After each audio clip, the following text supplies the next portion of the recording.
Značka FNF v Tesku má teraz skvelé výpredaje a ja som si tam uchmatla tieto dve košele a platila som za ne len 15 eur. Prvá je takáto riflová, pôvodne stála 20 eur, na cenovke bolo 12 a nakoniec som za ňu platila len 6. Je to asi 44, ale ja mám také oversized veci rada. Tie rukávy sú balónové, čiže moje najväčšie lásky. Sice trošku sú dole voľnejšie, ale to vôbec nevadí.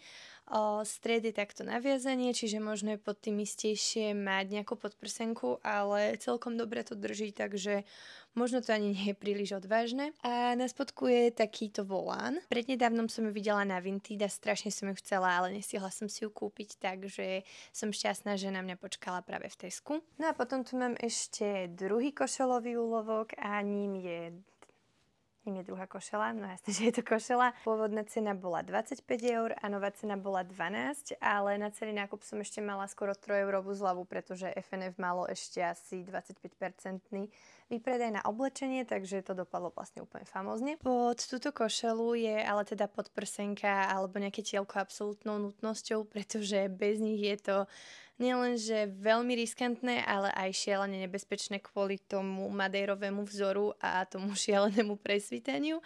Ale myslím si, že tento úlovok tiež stojí za to, tiež je to myslím 44, ale mne to vôbec nevadí, pretože tieto plávajúce veci proste vyzerajú dobre a ja ich mám teda oveľa radšej ako tie obtiahnuté. A opäť moje obľúbené velikánske balónové rukavy.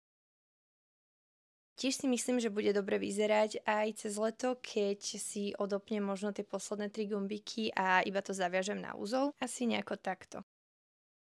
Takže ak si chceš aj ty uloviť niečo pekné, tak ti do FNF určite odporúčam utekať a do komentára mi môžeš napísať, ktorá z týchto košiel sa ti páčila viac.